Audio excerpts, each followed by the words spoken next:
Multiply defend the pass, defend the finite, manko pass. Kemanko ya last beam, Raga ya teje, pachak.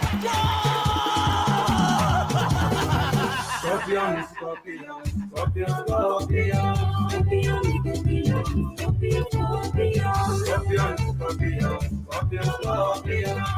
Scorpion, scorpion, scorpion,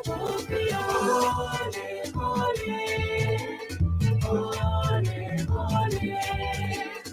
Oriana Yogelenya, Scorpion,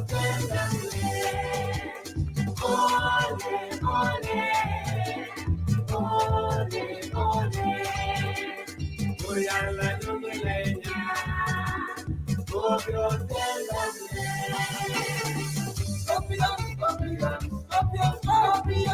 Scorpion, scorpion, scorpion, scorpion. Scorpion, scorpion, scorpion, scorpion. Scorpion, scorpion, scorpion, scorpion.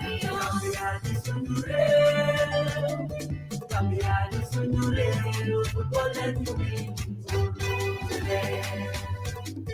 Cambiar el sueño real, cambiar el sueño real, fútbol en tu vida. Just like you Japanese, you slap me yesterday. What you say and pray for the flag.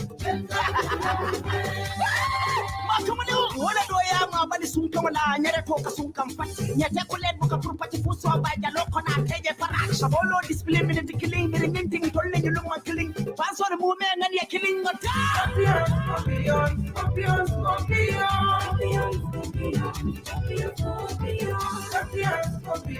scorpion, scorpion. Tomadu jomali chine te chine warul mana jomi chilendem. Nyengal filbite na mbali di yengu na kambi yakina chilendem. Koche koti buko di yerem de ko fili fala bab endo digelem. Sete kala ko wara jaral bubuga kusanja wala kula gerem. Ha? Scorpion, scorpion, scorpion, scorpion. Scorpion, scorpion, scorpion, scorpion. Scorpion, scorpion, scorpion, scorpion. Scorpion, scorpion, scorpion. Nako ci si donten anano nente ñew faj sun jangoro be jeex duñu tay duñu daw bu dara seddu ma de góol bi yoon nañu dem acé leen jëli ji luñu moom go Africa Cup wala World Cup sax Scorpion, scorpion, scorpion, scorpion. Scorpion, scorpion, scorpion, scorpion. Scorpion, scorpion, scorpion, scorpion.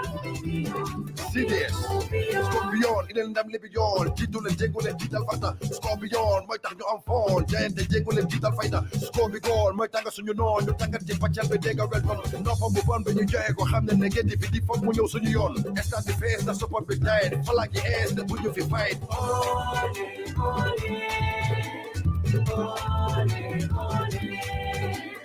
Oriana Yogelenya,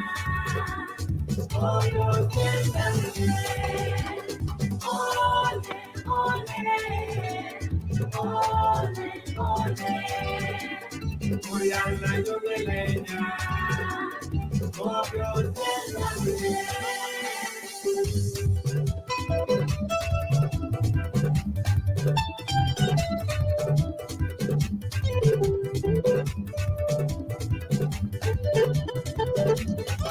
Scorpion, scorpion, scorpion, scorpion. Scorpion, scorpion, scorpion,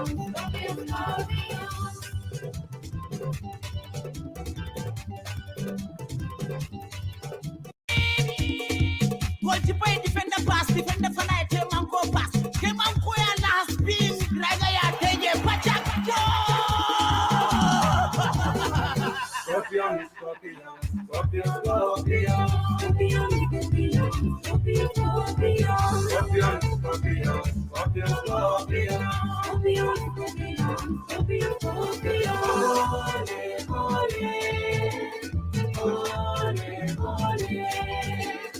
Oriana Yogelenya, Scorpion,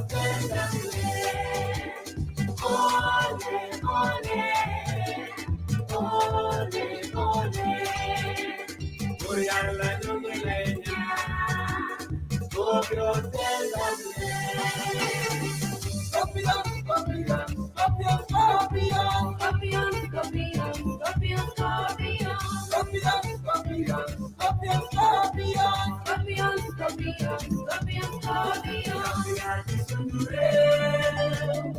Gambia di suñu réew football leen mu ngi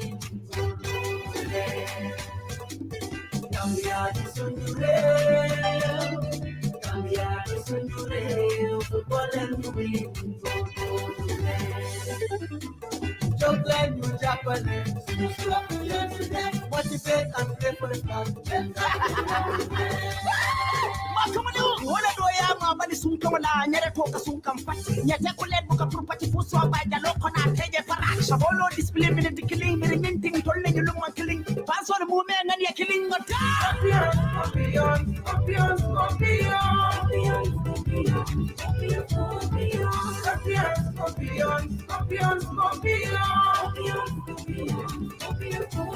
Domadu joma li ci ne te ci ne warul mën a jommi ci lëndëm ne yëngal fil bi te ne mbaali di yëngu ndax Gambia gi na ci lëndëm ko ci ko ci bu ko di yërëm de ko fili fala ba endo di gëlëm sa te kala ko wara jaral bu bëgg bu sante wala ku la gërëm ha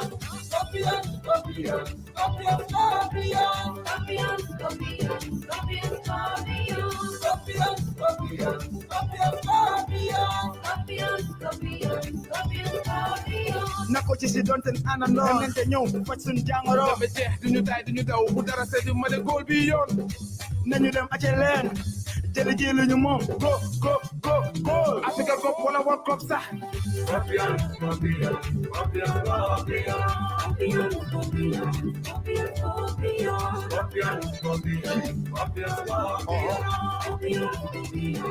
CDS Scorpion leen ndam li bi yoon jiitu leen jéngu leen jiital fata Scorpion mooy tax ñu am foon jayante jéngu leen jiital fayda Scorpion mooy tànga suñu noon ñu tàngat ci pàccal bi dégga welcome noppa bu bon bi ñu joxe ko xam ne négativité foog mu ñëw suñu yoon stade bi fees na support bi died flag yi ees ne bu ñu fi fight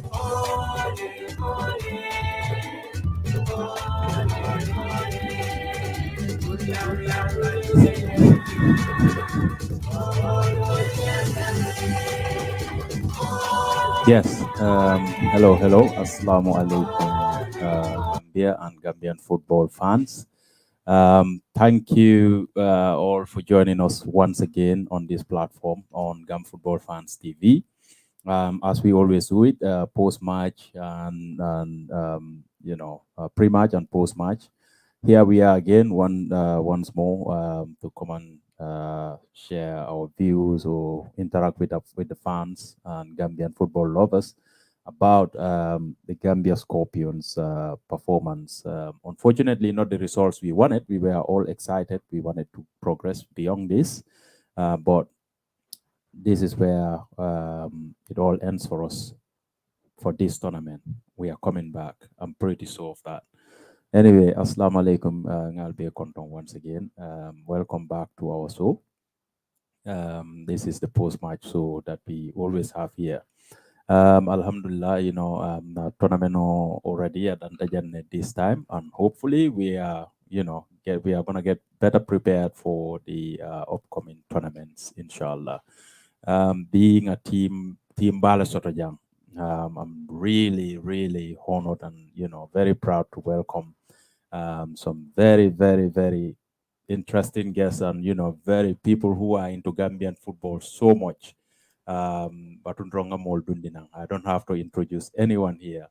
But yeah, the one person I would love to call his name is Humble Vicente. Gambian football, they are alone. The guy that supports Gambian football at any level. So proud of you, brother. I'm very, very honored to have you on this platform today, especially after this incredible tournament for the Gambian football. Humble Vicente, welcome to the show. Baraka bakela min se wota bakele dun kontata ngela mojele abala taya sip kanjada Habib Fall the man from the north Aziz Kor nyam fana ngaji jana mbebe konton na mbeten lambe jela baraka bake. Thank you very much. Thank you, Humble Vicente, and of course, welcome Habib and Aziz. Well, no beden time bungalale, so I'm not gonna let them introduce anything. I'll just get them straight to the show. What a tournament, Humble Vicente. I cannot just describe it, because Asiat and the Datile, what a tournament and a historic one for that matter. I think we need to Absolutely. continue the celebration, Yep. celebrate the boys, celebrate the technical staff, celebrate the federation, Yep. celebrate the government, celebrate all fans and everybody who had Mhm. actually taken us this far, including Molmi Alonko B, Yep. Alanati Ninjota, Imantara Jankoteke, Yep. and they've invested definitely in our youth and sport development, especially Freda Damin B, the building block, Akedoko Mhm. story building was laid years back. Gold Yep. Maril Betan Jela. Thank you very much, Humble Vicente, reminding me that in fact nyanta datila walto because mole foundation ola ndol nata block ola men kan naka wuli no so alama ala yamfale alama la jang sone ale Amin, amin, amin. ala mila sadal melam bulu inshallah we always will keep them proud because ye nyine try no to get Gambia to this level so ila dokuo abe fintikan definitely, this has been a tournament, that we will remember for a very, very long time. Dunia Bele Kantofo, I cannot believe Kombesir in the day I was watching Gambia on BBC 2, playing our game comfortably, mantra struggle, can internet or anything just to watch Gambia. Everybody talking about us. This is great. For the right reasons. For the right reasons. And For the right Nunyian reasons, long time ago. Yep. It should have happened long time ago because honestly, Gambia had never ever failed in producing talents. Absolutely.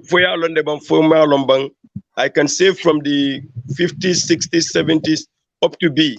Yeah. Gambia talent had been bulle and wo definitely amante surprise. Yani mino sabu. Mhm. Momo is science from genes, genetics, Yeah. abuka file. Mhm. And the ikajele Gambia jang, wo Yeah. gene soul, talent soul actually in sports, abuka banjang.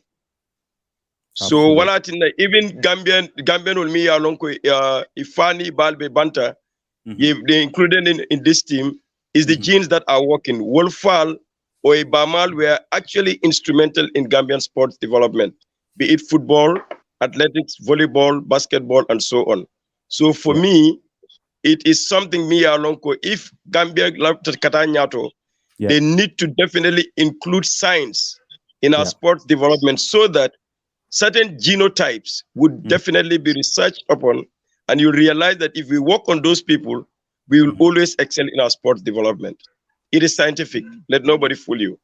This is why I'm so proud to have you here today because on near platform Jamal Lesia on WhatsApp, I read your comments, I follow them, and always if I read them, you get me excited. I'm always happy to follow you because you got in problem order solution and you Oh, don't yeah. only do that, but you also support Gambian sport. You teach us a lot. To be honest, I'll have to raise my hands. I've been learning a lot from what you have been sharing.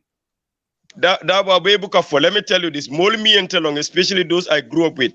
Yeah. I was a sportsman through and through. Yeah. As his score is there listening, but Yeah. I don't need any introduction to Badembo. I know. Right? Because Badembo, a conversion from a striker to a goalkeeper, Moma Fonye, I was on that pitch. Wow. So, Yane called all Bijele Abebukafo. Honey, yeah. And told Definitely. Tonya Mamplay no in the league or Mamfuta national level, not because ma nyanto sodo or we cannot be there, but in Tolungo Kudole Mutami along control at the time, Ngole Kumayandi footballoti, Bolon Karangoti. That's right. But new one to know, definitely, maybe Jamal Bentol Nung before B. That's right. That's right. But nonetheless, Ila Mark Wakayo is always on Gambian football. At least for people like us, many along Gambian football on Kablano, Male and sports.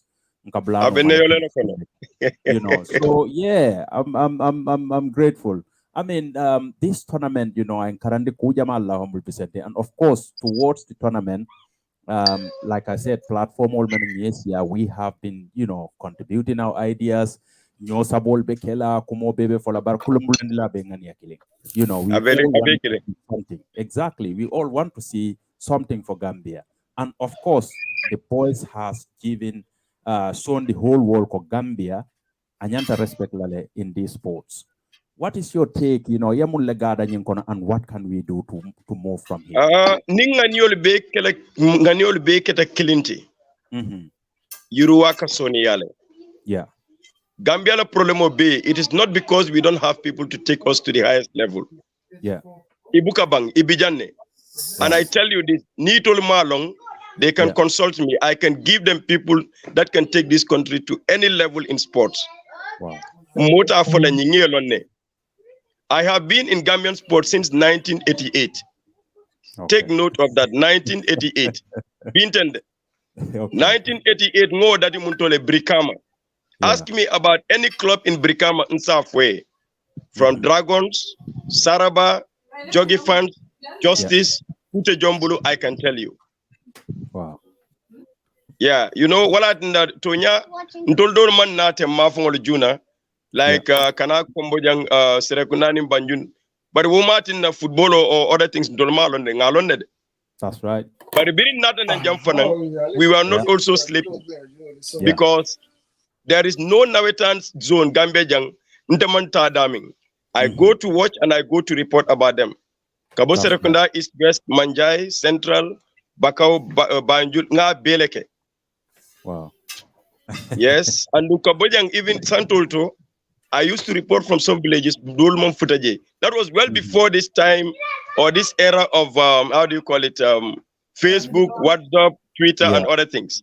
Yeah. Well, I know some of us, Albu can Dolje in these platforms. Yeah. I'm not sure you even know that I am not in Twitter or other things. You know why? Yeah. Because we don't let generation on the water. I still carry my notebooks. Yeah. I still write everything I need using my book, not depending on the cell phone or whatever. I don't tweet for what? The tweet is only actually referring to the same people, circle of friends. Yeah. I'm a traditionalist. So, mbemim fona wala nyinti. Mbemim karana nyinto, tournament of fele abanta. But Woma Tinako, that is the end of Gambian football. If anything, it should be the beginning. Yeah. Yeah. That is number one. Number two, na league or leagues. Nkana Chahan Walto. There's a lot we need to do in our league and leagues. Because all these players being played at Banta, apart from Minul Wuluta Tubabudu, Ibe Tambita Ninjanela. Yeah. And look, those ones are assets. But Ima Harjela Sotokolo Katatu Babudu. Nko Nimo Dole Bere Karanta Gambia Jang, Ibeta to Babudu. They can come with PhDs, but one mental Silandi. We may just be with our O levels, but when it comes to brain, it's not the certificate. No. When it comes to football, it is not the club you play for, it is the talent in you. And we know we have a lot of players who are talented, but have not been maybe lucky enough to be identified or recruited by agents. And secondly, they may be good enough, but like agents will love to Minna, the other clubs will not be able to get it from them for that wooden way chance you lose. We've seen a lot of them here. Well, from 1988 to date, Ninga records also did about players that have been wasted in the Gambia because they were not identified junior, or maybe the clubs will make wafu because they left a Kodibala and other things, you'll be surprised. But in wow. Before Gambia loss of the, I don't know why I'm energetic, you know. So I'm so proud. Today the house is full, as you can see on the screen. Full house, Lebijang. Don't mind about Nyominka domination. Won't tell my worry because we can somebody later. But you know what? Thank you guys for joining us. You know, losing a game and we are all smiling and happy, like you know, we have not even lost. Come on, a couple of win. No. We've lost the game, but we've not lost football. Exactly.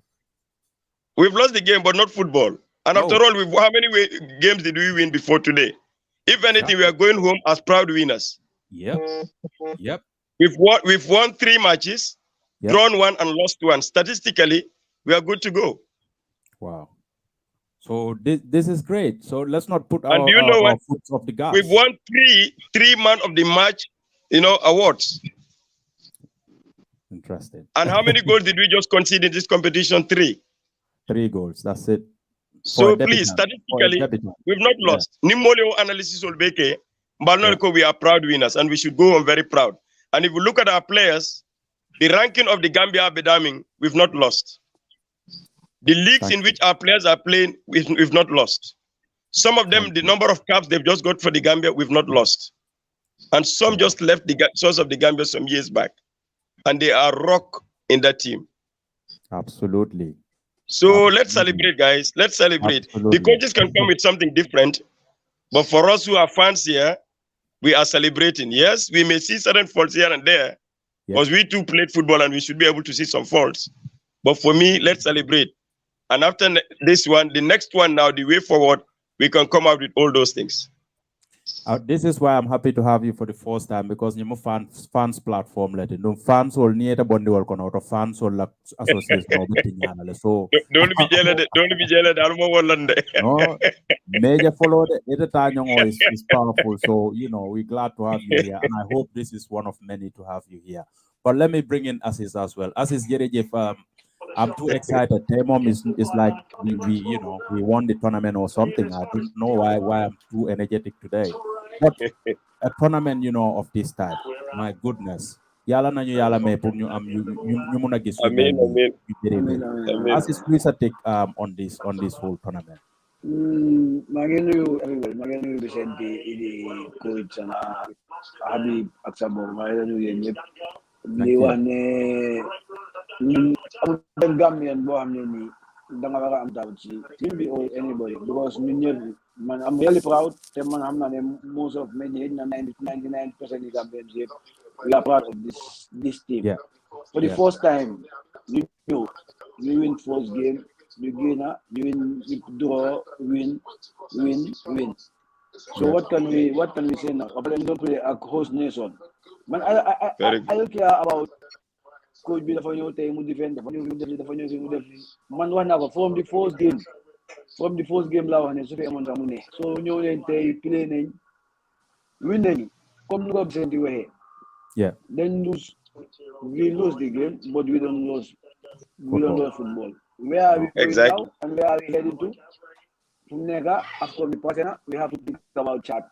Because of the match, you play a chat, double qualifiers, premier round, for you know what negative qualifiers for people know what African Cup. But you know, infinity. So, time go away negative, away anything. So, I think that we don't need it for today. Today, we just have to come and be positive. Don't need. But another time, yow nga wax ko ku am loo wala bi ak loo wala wax ñëpp ku nekk am nga sa opinion pour nga wax la ne ba tey moom tey ma la ñëw ñu leen gàcce ngaalama yéen ñi demoon Cameroon ñëpp from the players officers fans technical side GFF ñoom ñëpp tey moom ne wala ñu leen jërë ngeen jëf ba suñu eewoo dimanche Monday ñu xam ne nekk liggéey dafa dooraat ñu ñëw nag ñu wax gaay ne lii ak lii lay war a def ñu mën a def better ñu mën a dem yow di way forward but we don't have nothing to say but jërë ngeen jëf rek ñoom ñëpp kuy yow fu nekk nii daal mboolem koo xam ne Gambien nga sooy dox da nga war a eggali sa boor bi ci ko ba nga ñëpp xam ne yow Gambien nga fu Gambien nekk ñëpp war a proud because soo seetee big team su dem ñibi ñi nga xam ne ñëwoon nañ after long time ñëpp gars yi ñibi ne ñu bàyyi ñu fi. So you never proud. We don't have anybody who will do anything negative time. We don't need that. Absolutely, brother. Thank you so much. That's really a good contribution.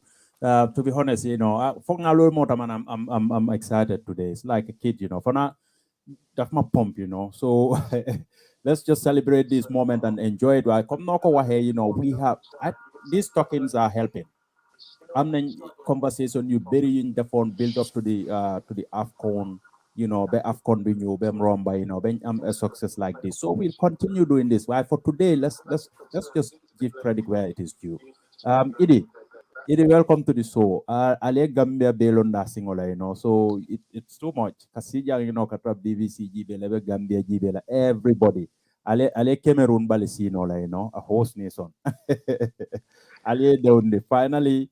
The end of our journey in this tournament, but of course, nyato be fanurin. Ito nya lamin be kontona, be sana kontona. Yeah. Be busende kontona Aziz aning Musa. Ya fanya me rek abe wala nyama. Sana lamin take from the first game till today. Yeah. I've been celebrating every moment of this tournament. Absolutely. I've been the most proud Gambian because in the childhood life being outside, but people they Zambianing Gambia from mixle. If I tell them I'm from Gambia, those days they Zambia. But that's not today. Since this Africa Cup started, everybody has identified Gambia clearly. Gambia Mujamaldi, Gambia Muntolto, and everybody should be proud of this. Absolutely. As is even for we should be proud Gambians today. Yeah. So the technical staff congratulate. Boys all they made us proud. They have put the Gambia flag up high there. If you've seen all these big nations, there are nations they've been African Cup winners and they went home before us. So it has been a positive tournament, a successful one that every Gambian should be proud of. And the boys, they did everything until we had nothing to lose. No, very true. We had nothing to lose today. Instead, we've won, and this has put Gambia as a whole, as a nation, up there. And this, like Vicente said, this is going to be the start of Gambian football now. Yes. And we should go home with our head high up and get ourselves prepared for the double headers we're going to play against Chad in March. Brilliant. Build up on this, and then that's it, because definitely, like you said, Moli Alon Noko Gambia, Chahan nation to football or saying or quite a mall man. So absolutely. Let's not take our foot off the gas. I'm gonna let music in a name from Negani. No one was in Belgium. Then I did a Benhalen, Manla Sajamane, Manla Fadiga, Manlaki. Negalo, Manla Lacabo, Manla Abdajal, Manla Babu, Lumo Gina, Lumo Gina, Nesi. Send from Negani Mangis, you get position and the time will say Lawane. Naka fight about football, I live in say Nyola for Senate, which is very good. What a time exactly. You said Gambia, you want to celebrate. This not Gambia, and get a symbol you get celebrate. Like again, you can believe in you celebrate. Boys they have done something. Telling them the furry, they could have do Amurena. So no, Limo, then you were a national day on arrival on Monday. Absolutely, I was going. That should be declared. That should be declared by the president. Very true. I'm telling you, they should be welcomed as heroes because very they are true, heroes. Edie. Very true, Edie. And I support that, Edie. Honestly, what even got me is that have Gambian control book of Mfono say all you hear is Gambia. Ibuka kudo mo manke Gambia. And what brought us that is football and these footballers. So yeah, I agree with you, Edie. But no, we should call for it. We should call for it. We should call for that. Everybody should call for that tomorrow. Absolutely. Monday should be a national day. Yeah. Public holiday, and the boys, they need to be welcomed as heroes. Definitely. They welcome to the show. They mom is not full house. Everybody is like something else.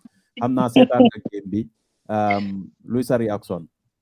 Oh, Assalamu alaikum. Manglano nuyen nyep. Starting with my Vicente.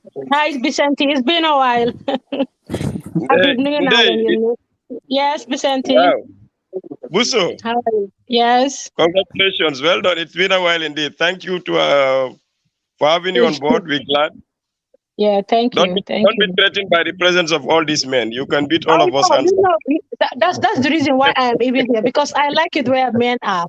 We must be seen in sports. We must be seen. Yeah, thank you. As you see, Nalen, the Nurep Sonko, Habib, Nalen. Thank you. Yeah. It's such a big day. Yeah. It is such a big day today. Content torop for the performances of the boys.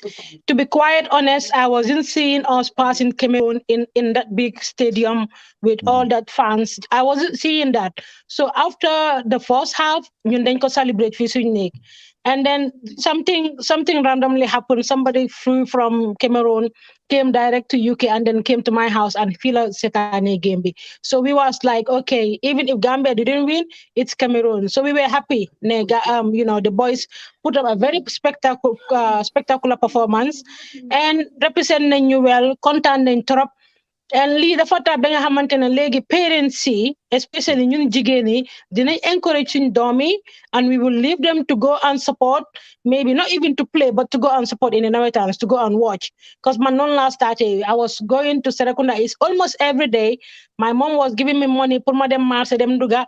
Dama nekk Serekunda is by 5 o'clock seetaan maaji suba seetaan maaji yor 3 ba si ngoon duma dem tooga. But at least I am what I am today because of sports. I have been reporting sports, travel now to Olympics, and so all these things are opportunities you have maintained. It's in the sports industry, not only to go into the field to kick the ball and all those things, but it's a very very big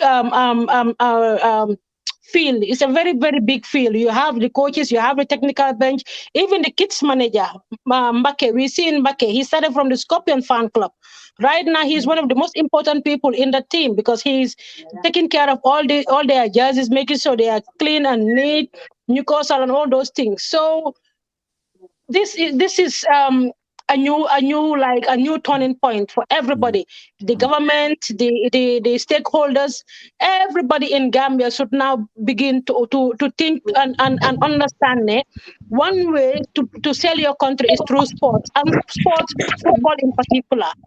So congratulations everybody. Aziz, Nyam Idrissa Sonko, yena set pace B. We are so proud of all you people. Ken munut len segene yena def li ni yep. Jërëjëf waay. Thank you very much. Léegi ma bàyyi suñ borom léegi tamit ñëw contribute suma partners in crime, Sana and Musa, because we've always been here all the time. In fact, these two have all this platform to be here today, So we want to say thank you to these guys, Sana and Musa, come on in because we know about Musa. Wow, money. Wow. Yeah. It's been long time coming. Yeah. Gambia qualified a tournament. Happen na dem nañ fa. Comme ngeen ko waxee rek, there are bigger teams yoo xam ne ñoo amoon high expectations.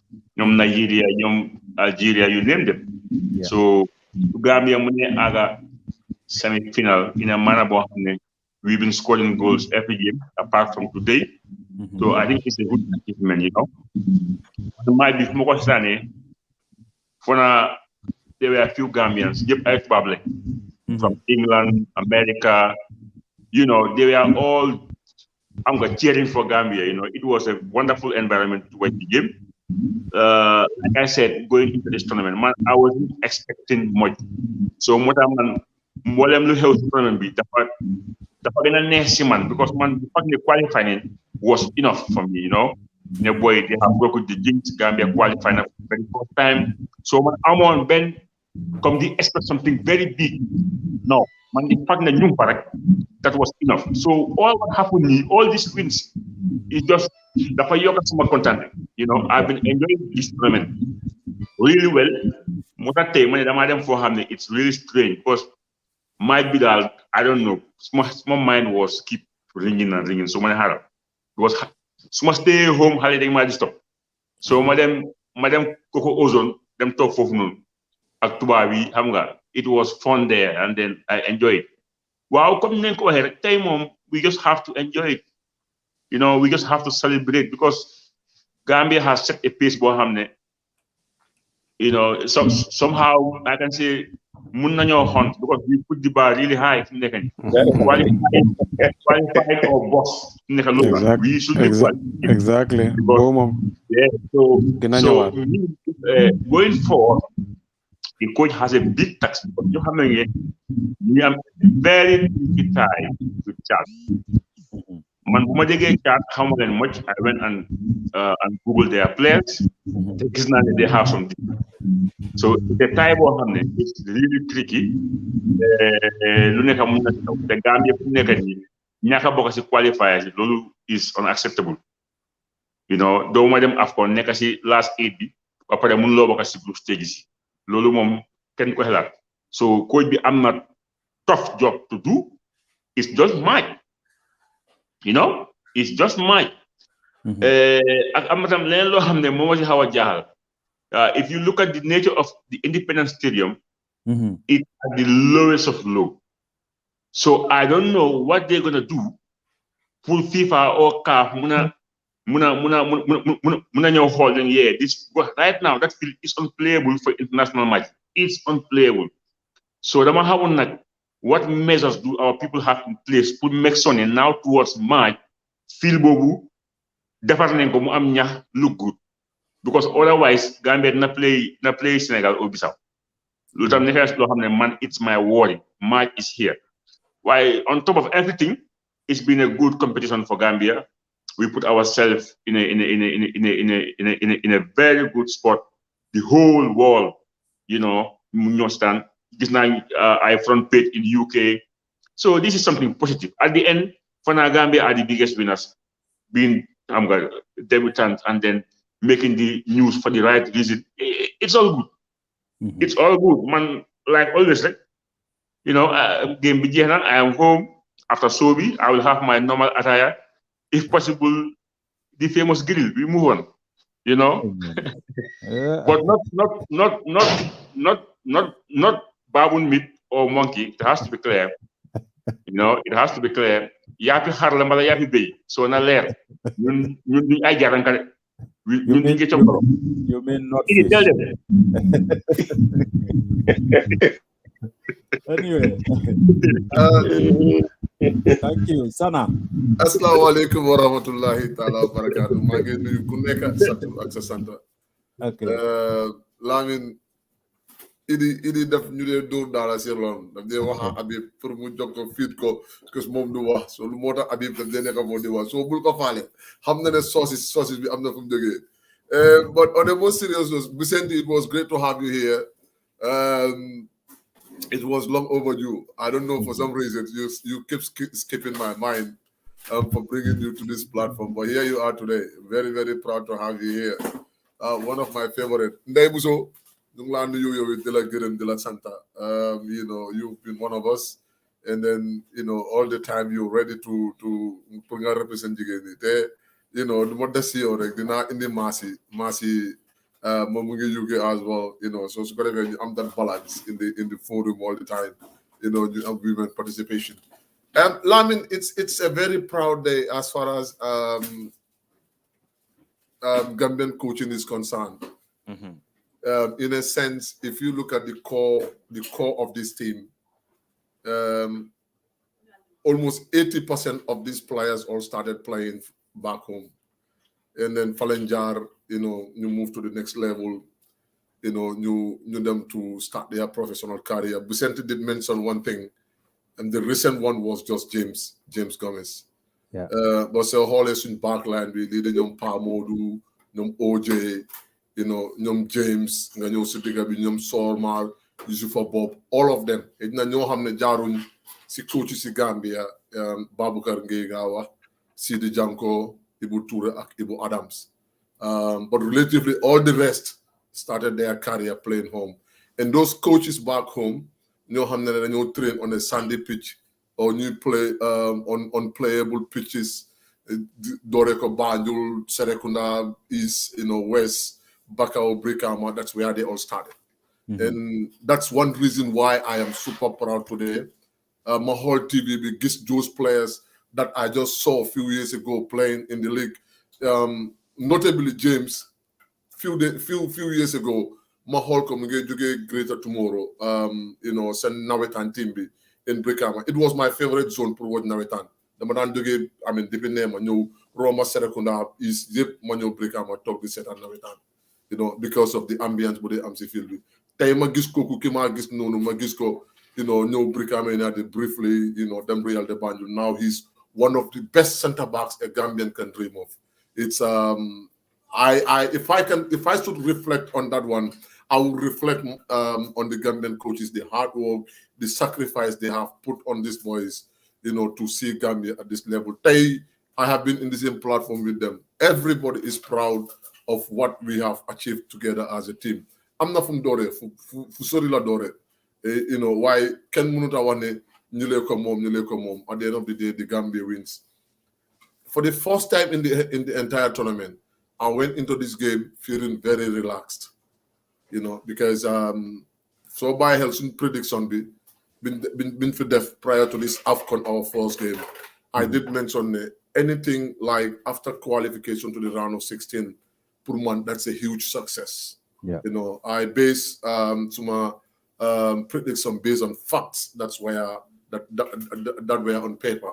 And then, and I believe that the team can qualify to the round of 16, which they did. They even make it better, beat Guinea in the round of 16, go to the quarterfinals, which is at the beginning of any of this competition, so large anybody, it was the unthinkable. But they did it. They did themselves proud. All we have to say today, as far as I am concerned, is we all have to celebrate. This is a moment for Gambians to celebrate this achievement we had. Our real job started tomorrow or after Monday. Monday, if the lads are back home, that is where everything ends. That game against Chad preparation, in fact, begins today. That is set on the agenda. I'm not a platform Bumaneka or Nalenko. I said the focus now should be on Chad. And as far as we are concerned, Vicente did mention one thing. We are coaches, I'm not technician, I found do fair, new talk, been post-mortem the whole tournament, even this last game will pass it. The reason later you call that is we want to learn something out of this tournament. Things that we can build on, we build on them. Things that we are good at, how we improve on them. Our weaknesses, how we can work on our weaknesses to be better. Because now Abib did mention one thing, we have set the bar very, very high. Very, very, very high. And anything less than a qualification for the Gambian team, to the next AFCON is going to be considered as a failure. God forbid. No one wants that. Hopefully, the core of players we had, maybe some of these players, the next Hansen Budby or the next ex-Usain Bobo's national team, which is very normal. Because if you look at the circumstances surrounding, but hey, it is a moment for us to appreciate what we have all done together as a team. It is a moment for us to reflect on the past 50 years. And we had it in style. Everybody, knows where the Gambia is now. Don't be surprised next week. Scouts will jump into the planes and then try to come to the Gambia, to make sure that you look for that next Musa Barrow, the next Ibo Adams, the next James Gomez. They will want to come down there and scout those players. So, as I said, I am super proud. Justice now. Has been first now. The one don't gain my buy soon the express express. Why do fair? Because when you feel the sang then lose more down. No, it's not the case. But Tay is not a day to even reflect on this game. Tay is a day we have to celebrate. It's a celebration day. Usually I'm not football games, I'm not smoking do my leka. Why Tay them do so for the fun to lot. So huh? So it's a day. It's a really, really, really proud day to be a Gambian, to be honest.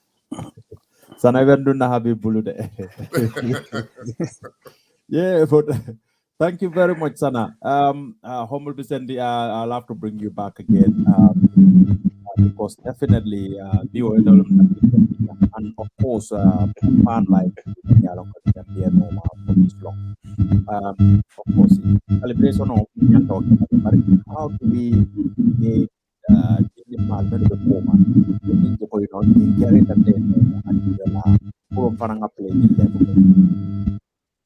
Abaraka Bake, coming for wrong. Idi, brother, welcome. Thank you, Vicente. And many others in the immediate past. Me along, they came so close yet so far. Nyante Tentula, Nyante Jela. To Nyalong, Imam Futaje, Baringanio Benunjele, Kato Benunjele, maybe the difference is Nyun me along Futaje B, Arjele BJ, but if Fanang Makoro, Irual Momin Soronum, wonata funti kang. So womu kuleti mi alonko definitely we really need to thank all our legends, our veterans, and all those who have ever done the national t-shirt, the jersey, really past, and maybe some gone before us. Nyante tentula nyante jela. I think one thing we are not good at as Gambians is we are not very grateful. Yeah. People like me, I'm not actually part of this generation because we are old guys. Kunum kuleti mi alonko moma nyana nyina lala. Kuoku bukadati bi.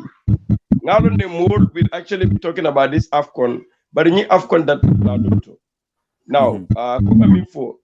Ntede tonya birimbita AFCON. Mo jamal manjiki, but inta jikitale. I'll tell you why.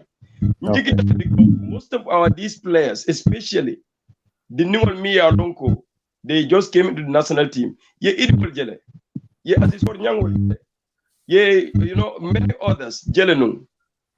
Bari ikasila nung screeno balaka nyinul jube. And they saw how these people went so close, yet couldn't actually conquer. Nda, as one of the most experienced players in that team, came very close in so many competitions in various stages and couldn't go through. I learned what actually was at stake during Ibinanying qualifiers. So Kuoku Nimo Karantato, definitely Ibuka Nimisa. And Gambia going forward, we will not leave our legends, our former players behind in our sports development. If they want to be part of it, they should own clubs. They should sponsor, they should do that. It doesn't have to get there. Look at the benches of most of all those technical team, the technical team of most of the teams in Africa. Play me along in it will later. Or it will retire we're still playing. Are the ones there? Why did they bring those people on board? Experience, Mobuko Sunday. Experience, Mobuka San. So ni lafta experience sort of kuto. Momi Alonko atambita through that was Sambanang. He who feels it knows it best. Ma foko iwol nyanta nala na ne dola palasolta. Bari sinano is a kafuol kang ka kuol samba nyato. Abedamin tendeng, the bar according to Habib is set high. For me, the bar had been lowered years back. Amurunta no to sign. The bar was lowered years back because Gambino Kafole Fun Emrek Bahna. Training. No, I'm not a believer in training. I have my own standards as an individual. I have my standards in my office. So Nimomo Jikitako with this one, definitely we have no excuse. Yeah. But with subsequent competitions that are coming, we cannot give any excuse anymore, especially with teams that we believe are ranked either below us, because we were actually ranked below others, and we came and surprised them. Yeah. So ranking is key, but it doesn't in any way determine what is taking place on the pitch. So, Abedamin Tendeng, Gambia in the next one should go to the semi-finals. Yes. But it should be a process. And if we miss that process, maybe we may not even qualify for other continental competitions. And when we have all the material to get us there. So let's set our egos aside and bring in people who can add value to already what we have. Idi, as his core, Badembo, Dudulum and many others out there are actually handling teams over there. Whether they are junior teams or, youth teams or whatever, it is the same manual that you use. The difference is the level. So, Nakochi Soljang should be ready to learn from Idi, Aziz, and the others. They should be ready. Because Nyinul have played up to the national level, have played at club level, and right now are going through a regime with the various teams under them. We have to respect that. You know, I'm the type who values and respects people's qualification. Very good. But I'm more interested in competence. I'm very much interested in competence. So if somebody is competent, give them the opportunity to show you the way. Set your egos aside. Don't be proud. Don't think Idi, Aziz, and others are coming to take your job. Their earnings where they are is much more than what they've been earning here. So if they're here, give them the room to do what they're supposed to do. Gambian or Colonel.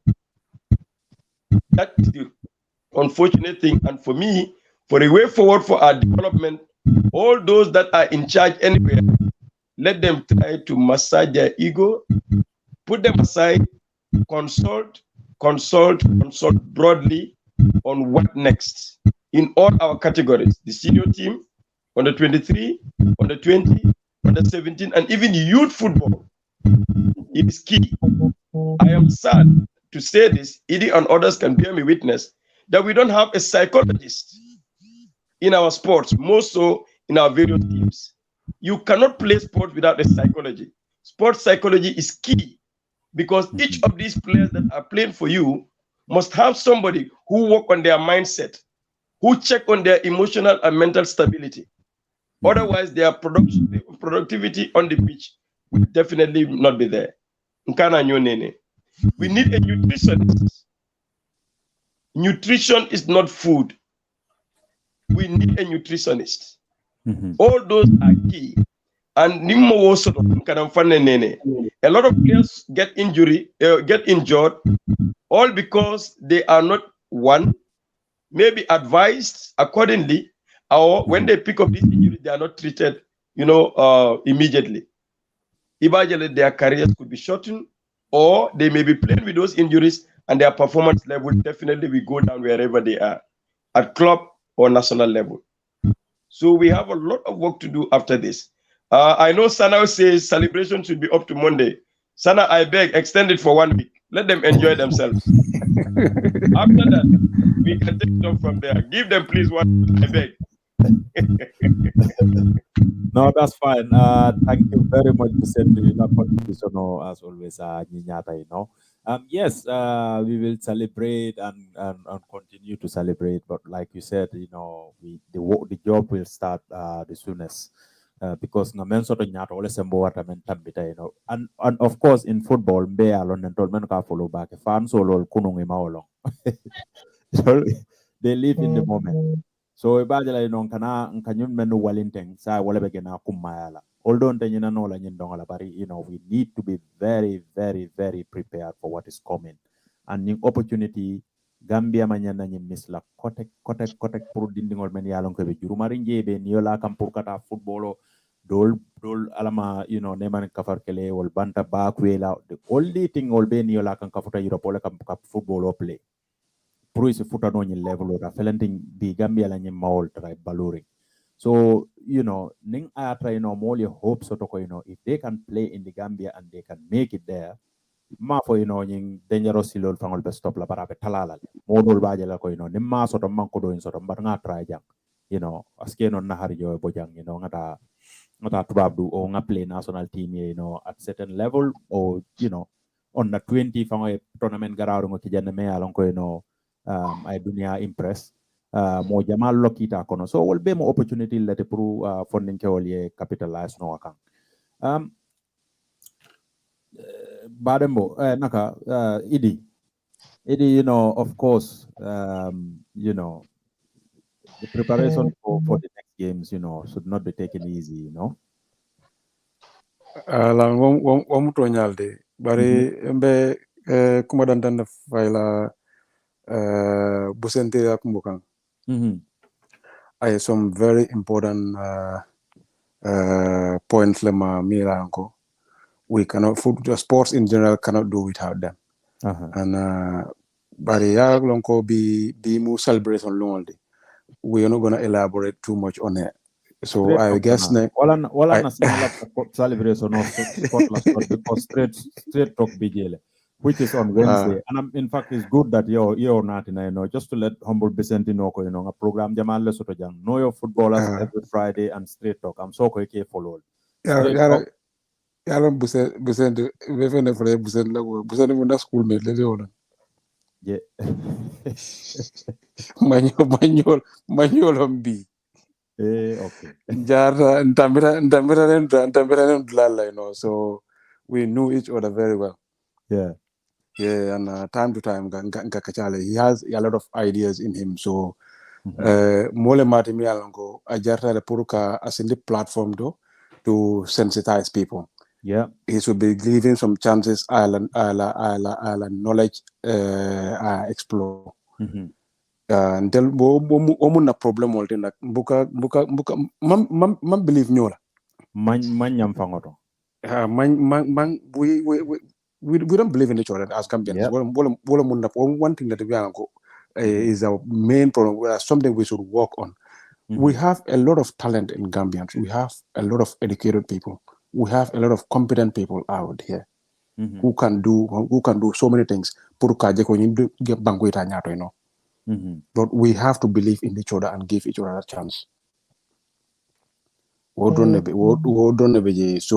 na mbe wo mba akumfala jeldo nga continue na celebration. So we will have a special day where we put some certain things right, and we discuss about some certain things. They can it's a contribution on those things. Thank you. Thank you very much. Just to let the callers know, about as we always do it, it's a fans platform, and already I think we have been here for an hour or nearly an hour. So memenkela drombe 5 minutes or 10 minutes later la pro line or then fans will find a reaction. Okay, but the more Danila, as you can see, is a full house. Nimme call can and just quickly drong yela points or race, then after the Murunan platform auto, then mobe la reaction all day. But more clean state a line out for long. Kana message you'll menu sort of even after this work as yaba kele dolor katra kamfari me camera fongela call you'll ignore and I jamaka can you call it because it all man telephone call all a problem. So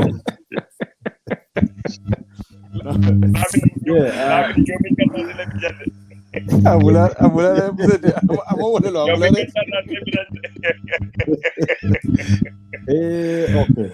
No, but yeah, I'll open the lines. But before I get wrong, I'll let Sana, if you take over and then I'll prepare the lines and then fan soul fanambule nana yela contribution. And of course, from your end fanania course also, please bring them in and then continue. We just open the lines for 10 minutes. Then after Sergeant continue. Otherwise, we'll stay here forever.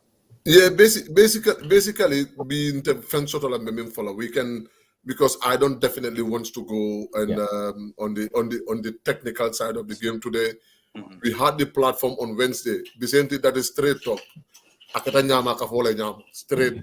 Silaba kilongolen jenketije. So we will wait until on Wednesday, because for us it's important for us to think ahead. Trying to be on top of people, to make sure that everybody is whole, accountable or responsible of their own job. That's one way that we can definitely move forward. We have a lot of positive things towards this camp. The camp, the training camp in Dubai. The AFCON, a lot of positive things happen, and we just have to build on those positive, because that is only one way we're gonna move forward. But then as a player, you lost this game. You were in those situations before. You lost a game like this. What advice or what motivation or what advice would you have for players? Because they were really feeling bad. They were in tears and stuff. So what advice would you have for them?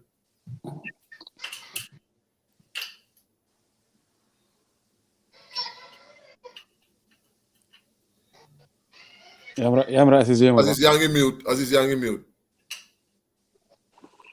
Mane façon game so ko lose full time mom ni nga dem nga tok na halat lan len def lan moo happen ci tournament yëpp ak lan moo ak lu baax ñu def ak lu bon ñu def lu bon ñu jël ko ñu génne ko ñu yokkal lu baax so di leen jox advice bu ñoo jox gars yi rek moo nekk ni amatuñ lu yàlla ñu war a toog di xalaat lii AFCON bi passé na dafa nekk history is past and gone what we have in front of us moo nekk Chad game bi te Chad game bi comme ni ko xam ne we raise the bar high nekk we have to Chad moom nekk ñu ñoo nekk favorite comme xam nga tournament bi ñu ñoo nekk underdogs waaye fu mu nekk ñu ñooy favorite Chad ñoo nekk underdogs so loolu dañ ko war a bàyyi xel baax a baax Chad they have nothing to lose pour su gaa ñëw play against them.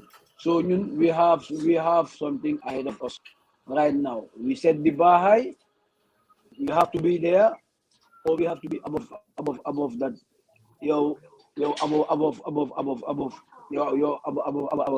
Si loolu si ñu ko mën a defee moo nekk ne ñu gaawaat ñëw gaaw yow regroup wax lu bon lu happen noonu yëpp in between balaa AFCON bi during the AFCON yëpp ñu teg ko aside. ñu ñëw lu baax la fa amoon ñu yokk si loolu noonu ñu seet lu yóbbu football bi kanam ak lu yóbbu dëkk bi kanam ñëpp gis ne naka la dëkk bi United during this AFCON ak naka la dëkk bi meloon balaa AFCON bi time politique ak naka ak yow AFCON bi ñëw in the right time dëkk bi yëpp fàtte everything ñëpp nekk together ñëpp sport rek moo mën a def lii ici dëkk yëpp nekkaat together in a good cause so loolu noonu dañ ci war a bàyyi suñu xel ñu xam ne ñun ñëpp Gambien lañ ñun ñëpp dañ bëgg a Gambien lu ko yóbbu Vicente war na fi lu yow lu am important ba loolu noonu nekkul waxi tey ak waxi lifin man sax man bëggoon naa laaj Vicente lan moo tax Vicente demut Cameroun because ku mel Vicente from day one ñu ngi koy yaakaar maa si Vicente gi gars yi fa nekkoon di support from day one di support di daw di sol di support ñu ne dañoo yóbbu support ay Cameroun Vicente demut Vicente ma yaakaar naa laajte lan bëggoon naa laaj Vicente lan moo tax demut Cameroun so loolu noonu suñu bis xam naa lu nekk yow du nekk li fi ñu tey waaye man loolu daf ma jaaxal so loolu man tamit bëgg naa ko laajte waaye players yi daal di leen wax ne ngàcce ngalaama ñoom def nañ yëpp nekk nii ñoom ameluñ dëkk bi dara dëkk bi ka baa leen amel comme ni ko Idi waxee su gaa yi ñëwee ñu teerul leen public holiday comme que ñu demoon Sénégal doo Yaya Jammeh def public holiday tey exactly gaa yi ñëw bés boobu noonu dafa la oote public holiday dafa la oote public holiday su ko defee dëkk bi yëpp génn si ñu teeru leen baro kañ dafa dem gaar xaar gaay airport dafa war a xaari gaay airport wow yeah man airport anda ñoom the thing is it's gonna start from here because ñun from this platform we're gonna start the campaign you know as I am talking to you see Basi I National Assembly members ñu ngi seetaan you know and then I don't want to say their names but they are right here you get set I mean we're gonna ask what the boys have what they deserve and I'm sure that the government has been very supportive to these boys because they have been a game changer they don't want it bigger. We're going to look at each other into the face and say the truth. The government has been the game changer when they came in. The first thing I heard Bakari said, they were funding everything. And since then, we have seen a dramatic change in the way the national team is set up. Yes, there could be bureaucracy here and there and stuff, which we all understand. And we don't want to go into details about that. But the government has played a pivotal role into the success of this team, and it has to be said. So we will have to acknowledge that the next direction level best in the minister be either on Wednesday or Friday. You know, I have already started working on that, and then if we can get him, it's going to be very good. You know, we acknowledge what they did because that is who we are. We are not here just to praise Singrek or you here to criticize Rek. That's not who we are. We are going to criticize if it is necessary to make sure that we hold people to accountable. But we are also going to praise people that have done us proud. You know, because we remember we started a campaign here, Lyman. We need a chartered flight for the team. And it works. Yeah. A chartered flight was given. So many things. You know, and this anything they pay attention only those in social media. We are not social media warriors. They are for top Ken football Gambia them. do there was politics or do there was basketball or sports, but this is football for us. This is what we know. And we will do our level best to make sure that we start the ball rolling. The boys should get the heroes welcome that they have never had in their life, because that's the bottom line. I know the people that are very powerful are listening. Please, for God and heaven's sake, declare the new Monday public holiday. The job starts on Monday. We said the increase now to Tuesday. But by Wednesday, I had a straight talk, and we are going straight into details of how we need to prepare for the game against Chad. Thank you, Sana. We have a caller already waiting on the line. What I'm going to do is I will have us behind the scenes and get the callers to also share their contributions. Hello, caller. Yes, hello. Hello. Hello. Pamusa, welcome to the show. Yeah, okay. Greetings to each and every one of you there. Jerejef, why Pamusa Hararek Dumalok Dog, why I'm going to tell you something. If you can use one of the local languages, because some of our fans are saying, use our local languages. I don't know why. Then I don't know which one you are comfortable in, but you can use any of our local languages. Okay. Wow, Jerejef. Thank you. Coach Sana, Habib, Idi, Aziz, Buso, ak ki Bisanti, maa ngi leen di nuyu ñëpp maa ngi nuyu tam Gambia yëpp. Thank you. Comme kay ñu ñëpp xam nañ ne football is win or lose. So ñaari team yëpp duñ mën a win at the same time. So foog kenn win ko kenn ñaaka. So Gambia fu mu nekk nii luñ def daal, we are proud of them. We are proud of our boys. Absolutely. Kontaan nañ bu baax because the first time nga dem AFCON ba pare nga dem ba quarterfinals big teams yoo xam ne every AFCON dañ dee dem maa ci Nigeria fële Ghana Guinée xam nga you can name them ñoom ñëpp dañ dee dem every AFCON waaye ñoom ñoo njëkk a génn Gambia so Gambia ñëw na ba quarterfinals ba pare mu play ak the host Cameroon dóor ko so man dafa mel ni comme like man maa doon gaan ñëw naka Cameroon daal man lose bi dafa mel ni win si man understand. Yeah. I'm very happy so xam nga ngeen try rek ñu gën a support rek ñu may boy fire comme nuñ ko waxee tamit ñu may leen xam nga who welcome who ñu welcome leen ñu may leen xam nga happiness daal daa xam ne daal dañ dem dee suñu dëkk bi so def nañ ko ba pare yëpp is happy about us so ñu try ñu maintain tamit boy fu mu nekk nii suñ demee suñ next step amul relax ñu continue because luy ñëw si kanam daal xam nga it's another thing also because doo mun a qualify African Cup of Nations nga dem ba quarterfinal nga war a ñëw play xam nga play off wala other thing nga ñëw nga génn so bëgguñ loolu daal yàlla tere loolu so lu ñuy ñaan daal na GFA ak all people nañ ñëpp génn support boy ñu war a may gaay ñu may leen ñu war a defal gaay ñu defal leen ñu gis ne su match yu ñëw next you win and you not gonna qualify. So thank you, Pamusa. Thank you, Jerejef. Thank you so much. Another caller on the line. Hello, caller. Oh, I think we just lost him. Caller, if you are listening, you can call back again. I think Pamusa was on the line and then the call just dropped.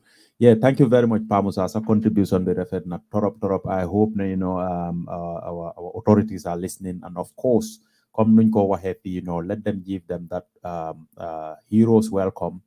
Whoever is watching that and you are playing football, when you put on that Gambian jersey, you will want to leave everything on that pitch to make sure you get more welcoming than they have. Yeah, thank you very much. Another caller I think we have. Yeah, America. Hello, caller. Hey, nangen def Shirifo naka Habib yeen yeb ci jam. Shirifo jerejef, welcome to the show. Yes, a big time supporter of Scorpions. Yes. Could be FC, YOB. They were my Jason Matthews, my former player. Well, as far as today, I think we will say thank you to the boys, the fans, the coach. I mean, they did a tremendous job. In a sense, Gambia, we started from the preliminary round. Yeah. win 90, we have to go all the way to shootouts. Yeah. Then from there we went through the qualification proper. We topped the group for having three teams here. They are they are among the best teams in African football. We top ahead of them. It's a group stage, but still we are the underdogs. We are almost then top group almost. It's just goal difference. Cameroon, definitely feel Yeah. So I think that the boys, they should be very proud of themselves, and then the fans, they should be proud of what we have achieved. So now the real job has started right now. We have to build on this. Whatever we have that is less than qualifying to the next AFCON and crossing to the group stage is a failure. So coach, we have set a standard behind what below that standard, it has to go up. So just now a video after the game, players they made a circle in the field, they are talking. It seems that there is still that unity even if we lost the game. They have that team spirit. So the GFF, prepare. We're gonna play against Chad. I think it's in March. That is the next 2 months. So that is a make or break game. So we have to make sure put all the resources you win game, but when you want to prepare for 2023 AFCON qualifier proper. Absolutely. So thank you so much. Thank you. Just keep it up. I think right now Gambia, we have a lot of players, we have a lot of coaches, we have fans. So what we are lacking right now are football agents. We need to try to motivate people to go into agency. Man mi nga wax ne bay do waxat last time Habib small wireless ma ko to se ko bi la ko da jaman. I am starting to do a course in soccer agents, and then I also want to try to see how best I can help out. Wow. Okay. At least we can help to ship some good talents from Gambia. It's either in the United States or anywhere in the world. Thank you so much. Thanks. Thank you very much for that contribution, and I wish all the best on what you are doing. Yeah, that guy is crazy with football. He's not an AFCON fan. He's a national team fan since day one. That's good. He's somebody who is always following and very positive brother. He is always behind the Scorpions since day one. Lamin. So I was happy to hear from him. That's good. I'm texting you down, so you need to call somebody. Okay. I have another caller on the line. Okay. Hello, caller. Hello, Assalamualaikum. Walaikum assalam. Caller be call la min tole anin jumala. Hello. Nasty you. Nas, welcome. Thank you. Malena, thank you. Yeah, this is not the results we wanted. Why? So we want to make money because boys see mom because Gambia almost 99.9% be on the aga. Well, alhamdulillah, aga nanti yala mo hamluta new MP tam so nang continue this and yala to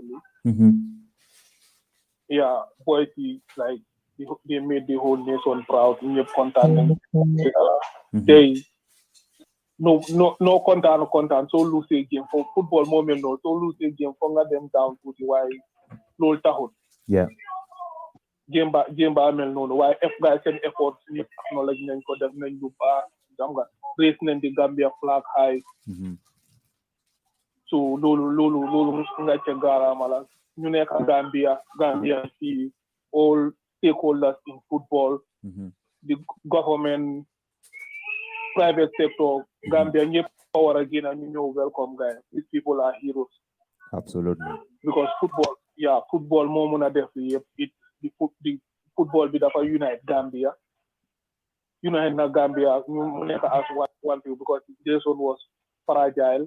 Waaye football bi gis na ñu ci yëpp gis nañ ne football bi tax na ñi ñoo nekk together we are fans we are celebrating together based on social media back home so def nañ lu bari so léegi fu mu nekk ni what next the most important thing is what next léegi set nañ standard so that standard suñ ko maintain waruñoo dem below that standard so man li may urge the government is like the president nañ jéem ñu utal ñu beneen because gis nañ ne léegi football Gambian football dem na another stage lii lañ doon ñaan am nañ ko di lu ñëw nañ ñu utal beneen stadium because stadium bi moom nii ne nañ try ñu dafa métti because it xaalis la waaye nañ try ñu bidal ñu stadium ñu bidal ñu infrastructure yoo xam ne because football pitch dafa important trop ci football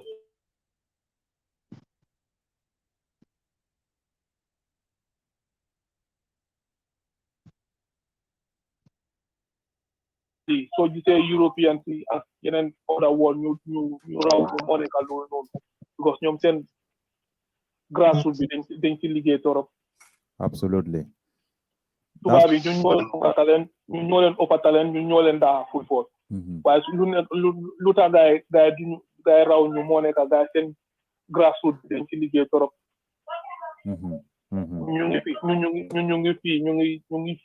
ñu ngi Europe yi am nañ opportunité ñu ngi liggéey ak xale yu bari xale ñoo sana tamit ak seen opportunité yooyu noonu di nga gis ne nooy jàngalee gars yi ñun dañ jógee buñ doon play football kenn jàngal dañ jóg dañ éga nawetaan level time boobu lañ ñu door a jàngal fii ñii depuis seen time yi xale la so da nga gis ne suñu intelligence ñu ñoo leen gën a intelligence su ñooy play football because ñun kenn duñu dee jàngal dañ ko dee ci mbedda bi lañ ko dee jàngee ñu jóg so suñ workee on that foundation grassroots football ñu football pitches yi bari nañ achieve lu bari because Gambia ñun we are born with talent absolutely Nas so the last but not the least Monica we are having chat my main worry is our stadium because fu mu nekk dafa nekk a big disgrace Gambia war a ñëw because last time inspection team bi bu ñëwee ñu ne Gambia di stadium mënuñ fa play football so loolu noonu I think loolu laa nekk di xelaat fan yi yëpp maa ngi xelaat loolu noonu because suñ stadium bi ñu gis nañ condition bi because dañ jee seetaan league bi on live am last time ko doon soo gisee grass yi ñu ngi li te we have only 2 months to go amuñ pitch yu bari suñ ligue bi mu ngee dem so fu mu nekk ni GFF suñ depuis guddi bi lañ war a ñu work on lii la assignment boobu noonu ñu seet naka la ñëw liyee pour game bi mun a play in Gambia because daf ñu dimbale torop because game bi suñ ko play in a neutral ground génn ci bi di dem play ci other it will be a big disgrace for Gambian football so luñ achieve yëpp si lii suñ achieve yëpp si Nation Cup bi dafa dem zéro so léegi maa ngi appui ci ñoom ñeen tamit maa ngi leen ñu continuer si liggéey bi together as a family because ñun fii pour raise the Gambian flag te liggéey bu ngeen nekk di def alhamdulilah ñëpp kontaan nañ ci yàlla ngeen yaaga di continuer di def liggéey ba am seen own télévision channel boo xam ne àdduna bi yëpp ñu ngi ko àdduna bi yëpp di ko seetaan di xam lu nekk di def in and out of Gambian football absolutely amin allahu thank you very much Nasty Ju yàlla jërëjëf bàyyi ma may ñeneen yi tamit ñu dugal ci mamanta ma nekk ci li ko seetaan jërëjëf sa contribution bi as always rafet na trop te xam naa ne incha allah dinañ am suñ authorities yu déglu fii especially sa concern bi about the stadium ñu ngi am a very important game there buy ñëw waaye comme nuñ ko dee defee rek straight talk dina ñëw fii so wax yu mel noonu we will push them in there and we will start talking about them so that we build on this progress waaye jërëjëf waay thank you thank you okay I have to get our brother in one day mom he is part of this platform will always value his contribution su ko defee hello assalamu alaikum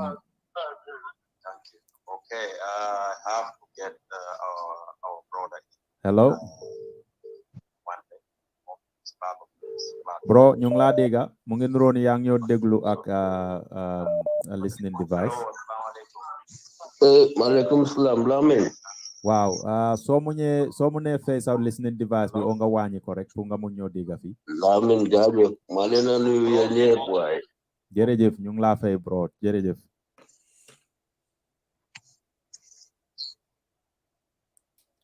xam naa moom mu ngi ñoo déglu on a listening device, so that's why munuñ ko am. Hello Wande. Lamin, can you hear me? Yeah, we can hear you. Ñu ngi laa dégg. Okay, Lamin maa la nuyu. Jërëjëf. Ñoom Sana Assis. Thank you. Idi bisanti la taran ko moom gëj naa ko gis long time. mu ngi laa dégg. Yeah, di congratulate Gambia yëpp. Thank you. Fans yi nekk players yi moom definitely amuloo dara nga doo leen wax gannaaw. Thank you very much for making us all proud. So I think that they just to be like a encouragement just to la waraneka. My then topics see another time may see long. While it's a collective achievement bo hamne. Yagana si football de why so ko nse gistami lolu gëna long time. They can bang unite. Wonder how unity is important. You know, but mom definitely yes, welcome Nico. The boys you should be proud of these boys because of they should put their head up. They are the scorpions. You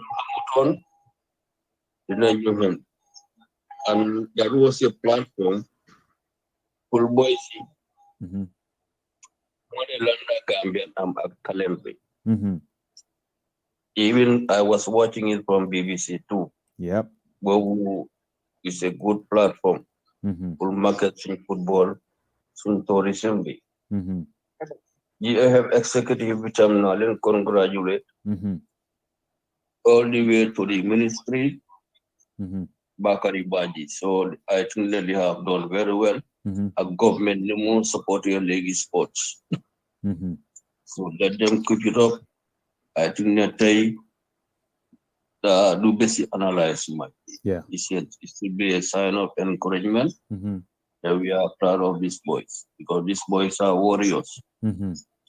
I know how difficult it is to play against Cameroon in their own soil. So message Bobula must not cross. Jërëjëf. Thank you for giving me the time. Thank you very much, Wande. Thank you, as always, sa contribution with the refet Torop, and we always value it on this platform. Jërëjëf. I hope we will have you on our shows coming because come Nokohame, we have important games coming, and definitely, we'll have to go into them as we always do. Why? Thank you for coming today. Thank you so much for having me. Thank you. Thank you. Thank you. Thank you. Okay, thank you very much. Maybe we'll just have one more caller if we have any. Yeah, it is. Then we'll go back to the panel. Hello, caller. Fiberom. Hello. Anako Fiberom. Wow, Penda Wagan. Nayende. Fiberom. Desi bole wale Penda Wagan. Dugu Wagan. Halis Wagan. You place bole. Billahi wallahi. Wow, mane nayende fwai. Jërëjëf waay, welcome. Ya mbadol be konton naje mbara nsafono alhamdulillahi rabbil alamin kamin fodron ya yalla defna gis nañ lo xamne ci Gambia ñun musuñ ko xelaat ci suñ time bobu nonu be yalla dimbalé ñu tay ñu ñew African Cup of Nations ba dem quarter final lolu histoire bu reey la ci Gambia definitely man dafa am ben question bu ma laaj mais Idrissa Sonko la ko laaj xawma ndax mu ngi ma dégg mu ngi la dégg because suma star la won dama ko don seetaan bi mo sol number 7 bi bu muy seen match against Lesotho la ko mujjé gis mu jël suma t-shirt science yi xawma ndax yéen a ngi fàttale ko yu mel noonu wàcce ci stadium bi ma ñëw fekk ko ma séga ne ko bro dóoral ma fii waay ci laa ko mujjé gis ba léegi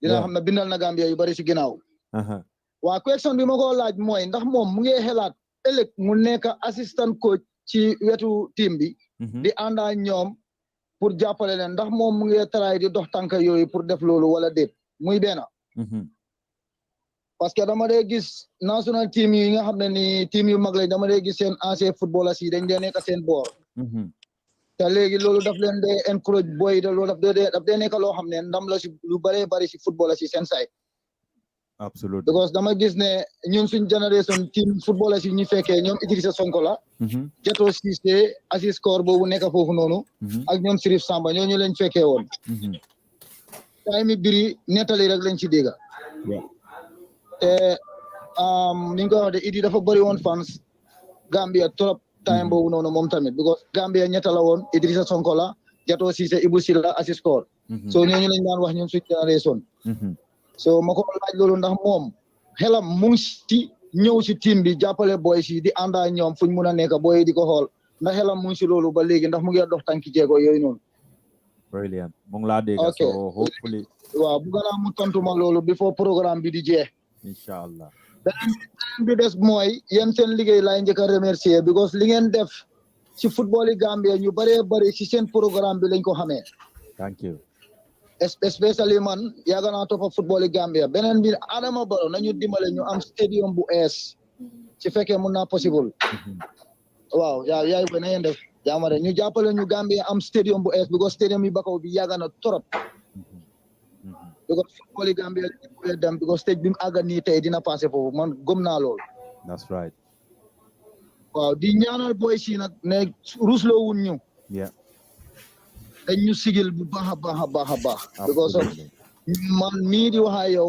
xalaatuma woon ne nañ àgga quarter final to be honest dama wax dëgg rek te yàlla tax waaw tey ñu tasee team boo xam ne ni lim jël si African Cup of Nations bëri na dóor na fi champion du monde dajee dem na fi World Cup dóoraat fi ay team yu bëri tey nga dajee team boobu noonu foo saaf nga téye ko ba si second half ba match bi jeex muskoola tuugóol loolu du gàcce Gambia dafa dóor ay champion moo ko dóor ñu xam loolu kon dama bëggoon incha allah bés bu gaay di ñëw ñëpp fans yëpp génna dem teertu leen si airport bi comme bi Sénégal di jógee ko World Cup mel ni ñoo jël coupe bi parce que nit ki buy bëree da ngay daan mel ni yaa daan dañ lay daan mel ni yaa daan waaw ñu ñaanal leen parce que yeneen xale yi ñëw tamit ñu ubbil leen bunta bi loolu lu am solo la waaye man daal moom lu ma si mën a doole rek mooy di wax booy ne ngàcce ngalaama thank you Faye billahi man loolu rek laa am si lu ma si mën a wax because man dama toppa football yi Gambia ba sona man mii di wax ak yow xëy na yu bëree bëri du am time because ñu bëgg a dugga bëri nañ waaw dama dégg toppa football bi dañ daan dem fuñ dem ma dugga oto dem seetaani leen wala ma dégg na ñu ngi play Sénégal ma dugga boos dem seetaani football yi Gambia te loolu tey jii suñ demee tey bay war a toog ñu ne Gambia mooy play tey ñu ngi dóor national antenne Gambia tey African Cup of Nations loolu sant yàlla bu rëy la absolutely waaw Idi nag na ma tontu si wax ji because loolu soxla nañ ko si trop waaw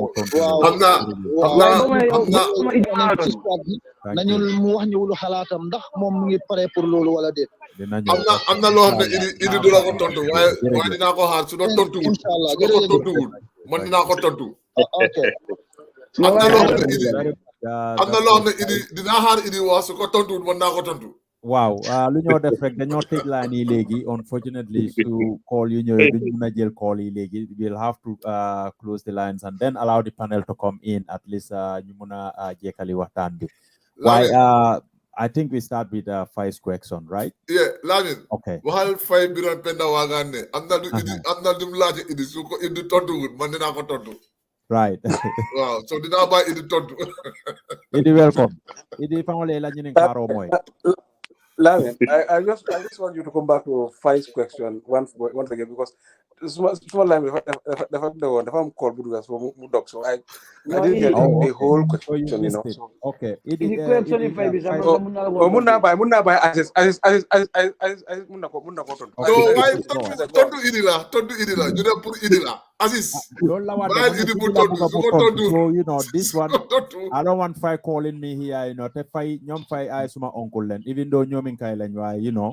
So I'll make sure repeat.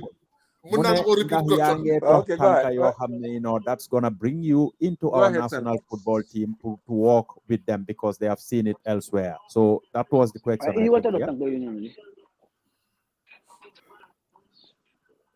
ndax man maa ngi dox tànka yooyu noonu. Waaw. Well, xam nga in the first place moom lan la bëgg actually pour ma ñëw def foofu. No, mu ne pour nga nekk si wetu team bi like an assistant coach. No, what he's trying to say here is moom dafa gis ne for example Sénégal so xoolee seen backroom staff you only see their ex-players so moom mu ne ndax yow mu ngaa ñëw nga attaque to the coach pour nga liggéeyaat national team bi because so xoolee all these countries in Africa they have their ex-players behind the team ñoo toog si benn Well, okay. In the first place, I'm going. Habib, yéen da nga war a laaj fay lu ma bem leer. No leer na fay lu wa no leer na idi fay bi daan penda waaga lu wax mooy mu ne. mu ngi daw si tànka yi pour ñëw am si national team bi attaque si national team bi. These are his exact words. Waaw non ndax mu ngi daw si jéego yooyu. Waaw ok. Aziz yow soo tontu sax man dinaa tontu baal idi mu tontu rek.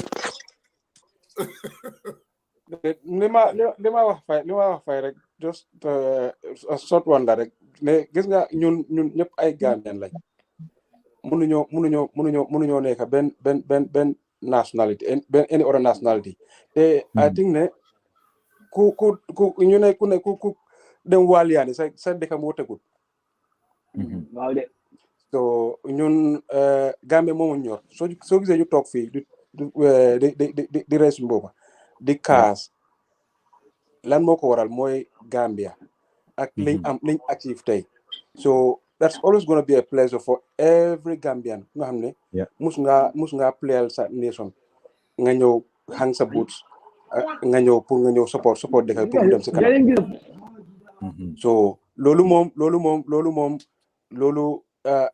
dafa mel ni nga ne géej am na ndox ndax géej am na ndox so fay na ko xamee loolu waaye loolu nekkut ne man maa ko war a dox.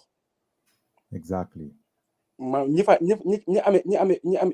amee football bi ñi jiite football bi ñoo war a seet ku leen doy su fekkee ne man doy naa leen ñu ne ma ok kaay nga ñëw we think ne am nga knowledge bi am nga experience bi pour to add value onto this team so si laa mun na ñëw dugga foofu waaye mënuma faa yóbbu suma boppa. I guess I answer that question clearly for fight. Thank you, Idi. And luma buga text lolu rek moy the one fight tamit na we'll do our best to bring in ñi nga xamne ñu ngi dox suñ football bi tamit suñ ñëwé fogg na question ñu mel nonu tamit suñu ko laajé we post it to them also. Hopefully dina get dina am a satisfying answer on that part because lu nek process la. Idi du mëna jump rek mu liggéeyal mu dem nekk assistant coach loolu that cannot happen. There is a process to everything. Su ko defee suñu amee ñoo xam ne they are in charge of life and they also tell us how they can get players for other players and that will be good. Right? That so boobu noonu mu kay straight talk la rek la ko talk you mel noonu you know like Sana said how it is that's how you say it on the stage. So it will be great to have it on a show like that. But yeah, we just go back to the before you move to the next. Kamu tak present to the present to ila my po ngamra wala be take over and I don't know what is going on. But if you want to comment, yes, you can comment. Something is there's a sound. Is it me or is that for everyone? It may be from you because my contact is okay. Okay, go on. After me, there was time the federation went out looking for players in Europe or who's playing from the I'm not getting that. I hope others are getting. I think I missed that. I'm not moving on noise Yeah, I'm not from noise the new more. I think I wasn't hearing that. I don't know from where. Is it device? Can we go on mute and see if we can hear the same? Yeah, my place here is okay. I hope you're hearing me now. Yes, very clear now. Brilliant. There was a time the federation sent some people to Europe to look for Gambian players playing in leagues out there. Or me alonko Ifamal or Ibamal Bota Gambia. That led to most of the players today playing for the national team coming on board. Right or wrong? Okay. That's right. Nothing stops the federation for actually going after ex-players that are coaching outside of the Gambia to come and support the same project. You see, unless we trust the process, meaning tafal to nyale kana labang. Idi wol, you know, Badembo wol, Tudulum wol, Aziz Kornyang wol, and many others were our greats when they were playing football. Yes, Molka Foleko, you don't have to be a good player to be a good coach. But let nobody fool you. You can be a good player and a good coach who may not have a good team. But everything is time. So let's give them the opportunity to come and add value to our sports development. They are going to do a lot more for the country, and they are going to do a personal sacrifice. Nkana Nyonene. Idi coming to the Gambia to coach. There is no way that we can pay him what he's earning wherever he is, or as is Kornyang or any other person. So I think it is high time after these people to bring them to support our drive going forward. The dynamics of and we in all areas. Yes, sir. I'm not gonna cut you, but I just have to set the record straight, and then I'm not gonna dilate on it much. It is not gonna answer the question. It applied. It didn't did not tell me, but I knew this. It applied for the national team job. They haven't even have the guts to respond to his application. Go to consider it funded, just to even acknowledge it that we have received this, they have not done. So if anybody is sitting out there thinking ko nda idi mu ngeen dox ci ay jéego koku dox na ci ay jéego yu lu yaaga etna ñun xam nañ ko ak keneen it is up to our authorities comme fi idi daaneel rek moom mënut a yóbbu boppam foofu li mun a def mooy mu indi boppam forward du moom rek xam naa ak keneen national team players ñoo xam ne play nañ up to the highest level apply nañ pour ñu nekk attached to the national team and they are not going to be paid dime, even a single budut, and they will be responsible of their air tickets to go up and down to come, and they have not even have an acknowledgement that we have received your application for such and such and such role. More of us are to consider you. So to set the record straight. That is serious. And I know Habib and others are aware. Gambia, when people say volunteerism, volunteers in the Gambia paycheck. Maybe there's a definition of volunteerism that I don't know.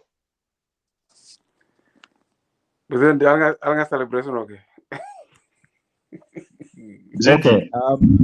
What is happening right now is that more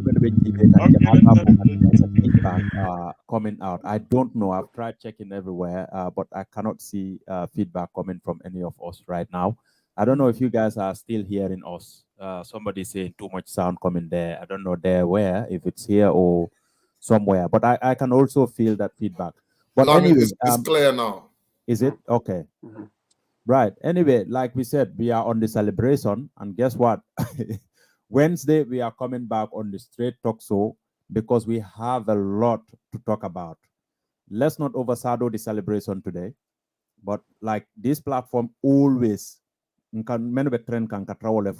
especially Gambian football and ala nyato tanya.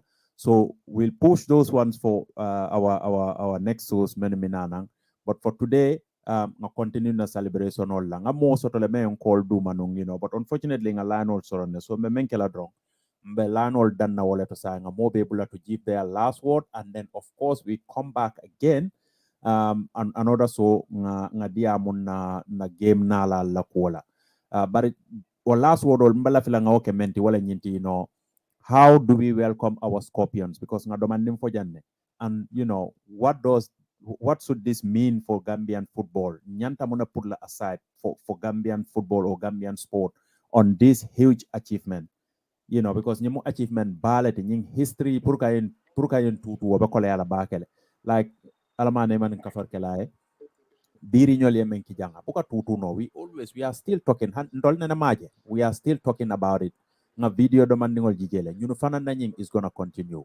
What do we do to make sure we remember this for the rest of our life? And of course, they are welcoming too. Force yanana. How do you think and what should we do for them? The first thing is a public holiday to be declared on Monday. Thank you. Everybody should actually welcome these people from the airport to Westfield. In fact, that will be good for people like us who promote work for health. And I tell you what, work to Banjul today. So as a Keno, Sabanjango, we need to have a monument for these people. Sadly, the sponsors also today, but you hardly see the pictures of these people on billboards. They should have had pictures on billboards before going to campaign. I can admit that yes, Banjul at the entrance, at the air arch, I've seen Standard Chartered actually come up with the picture of these players there and thanking them for taking us to the quarterfinals. So, yes, sir. ay officiel ay standard chartered bega jo fi player def ya sen kanami te nekku di fay ay ku bi def advert den na wala fay as a sama gi sude yang ame mic or earphone so ko mune jege nyal tuti because for naman sa bangi struggle to hear you yeah mane bilendi anga standard chartered ay officiel ay gamsel ay qsel ñaan ñangi yalla daba buñ ne ko using players ala fudi fu ne ko ni den def lu reuy fu ko def kanam ci salibit o la nga o ngeen seen contrat mu nekk yow mu nekk advertisement waaye amul dem nañ afkoon try nañ ñëw nañ rek di jël advertisement di jël gaay seen kanam yow di ko fa teg man place yëpp naa leen call one by one na leen ne xale koo gis sa kanam def ko si billboard yóbbu gaay ko koot nga yóbbu gaay muy from officiel QCell fu mu nekk because of xam objective is high time ñu respect community because of su fekkee ne ay habituel ay fi dina mo jël ay sénégalais di o gaay o doon jël ay yeneen dëkk yow ñu jogaay ay yow ñu jogaay contrat waaye not bi aussi own people bi ñi nga xam ne def nañ dara right now ñëpp leen xam ñu jogaay contrat si right now ñu ko jox somebody else ba pare ñu jël seen face yi di leen yow di ko def comme gaay def suñu artiste yi di jël seen réunion ñu ko def bii moom du fi amee ñun ñëpp dañoo taxaw ñu jël I agree with you Aziz d'accord naa ci yow ci loolu.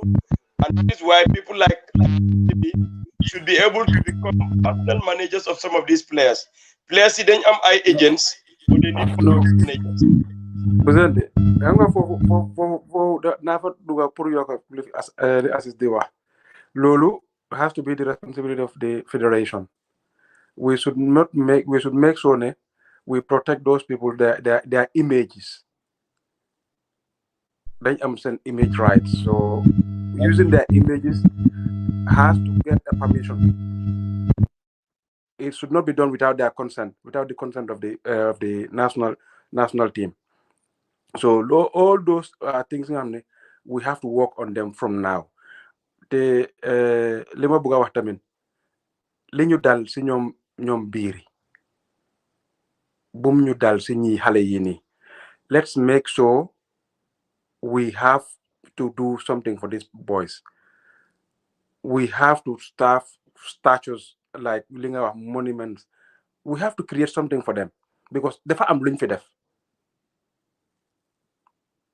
te loolu moom Gambia moom loolu moom dañ si dañ ko baaxoo ñun am na place yu bari ñu am ne expérience yu bari nga xam ne jaar nañ fi ñu def everything ba pare at the end of the day ñu suul jëf ji te loolu I don't think ne loolu is right dal nañu si affaire biiri ñu xaar ba biiri dee ñëpp génna di ko celebrate di try pour def something whilst bi mu nekkoon di dunda am na some struggles kenn faalewu ko loolu maa ngi ñaan autorité si bum ñu dal si xale yi nii parce que liñ defal réew bi kenn musu koo defal Gambia kenn musu koo defal Gambia and they deserve something big they deserve to be remembered ba beneen generation buy ñëw yóbbu to the final of Africa Cup of Nations or semi-final of Africa Cup of Nations. So, ini lingawa is very important because mënuma understand nga toog benn ki gën a aduna yow nga jël benn baaj tegal ko si keesam bi ku ba fan la ko yëgee ku dee ba pare nga ko naka mo gisee baaj bu ko jël tegal ko si kees bi nañ célébrer nit yi ba ñoo dee fii soo dee jeex na soo léegi that's the only thing ñoo def ba pare su fekkee ne officiel suñu amee contrat ak GFF officiel GFF lañ amal contrat amuñoo contrat ak players yi amuñoo contrat ak players yi ñoom GFF la am contrat GFF suñu amee seen programme ñu ne waaye players yi moom nañ leen protect bu baax a baax man loolu la am lu ma soo yóbbu. Okay. Thank you very much, Aziz. Thank you also to our guest presentee. We really appreciate you coming into this show today. And of course, looking forward to seeing you in more of our shows to share your knowledge of Gambian football. Like I said, people like me have been learning a lot following your posts and your comments, and I hope you coming here will teach a lot of people about Gambian football. Idi, thank you, Baraka Bake, Fanang Ilan Najang and Aziz. Like as always, you guys are giving Gambian football followers a lot of knowledge about Gambian football, and of course, making people love our football, because definitely Carl Gijandron Kamol encourage to come and listen, and you guys, whatever you share here, Kamol Makoile.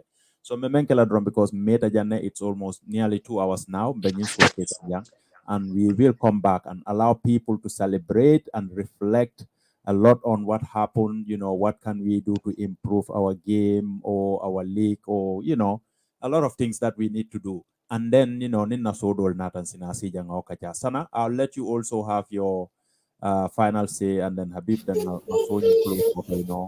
for another time. All right, Lamin, thank you very much. And then I'll definitely show my appreciation to Vicente. Yeah. And then it's been really great, and also day, yeah. So soon they may lose tamit, I think she's the same faces, yeah. Express our gratitude to these boys. I think then definitely work, because a lot of people are sitting out there waiting to hear what we're gonna say. If you're looking for that negative stuff today, I'm afraid you got it wrong, because we are positive. All what we are doing, is for the development of football. Yeah. Topun ken, tedun topa ken. Why not? Abiblum de wala. We are not a platform behind nit def ñoo rek pour tëj suñu gémmiñ ñun duñ def loolu ñun li war am la ñoo toppa pour mu am, to make sure that the people are held responsible of their own responsibilities. And I think loolu rek moo ñoo yóbbu te man ñun dama dee wax ne this is healthy. Kaba sax dafa war a sant yàlla ak executive and ak coach Tom, mu am a platform like this ñoo xam ne will look at things at a critical angle, just to share their opinions on loo xam ne mu ngi xew loolu su ko ñëpp daan am dafa tax nga gën a yokku, because even at a coaching point of view, Idi could be a witness. You always want to have people's opinion, because not ñi wax yëpp dañoo wax lu bon si yow. Am na yoo xam ne diñ leen ko wax di nga si mën a jëm nga jëfandiku ko dafa laa gën a yokka te in coaching you have to take criticism, more of administration. te ñun comme li ma dee wala football lañ am, so football administrateur aussi ñun ñoo yéenay liggéey buñ dem toog ne fil ne dañ leen a toppa oo dañ leen bëggut foog naa ñi laa wax loolu ñoo leen bëggut boys si nag amuñ dara liñ leen wax they have done us proud but it doesn't mean that we don't have to look at it at a different angle because dañ bëgg the next generation buy ñëw ñu am platform boo xam ne la a platform that they can definitely build on not just start from scratch. We've set the bar high. We are going to build on what we did in this AFCON.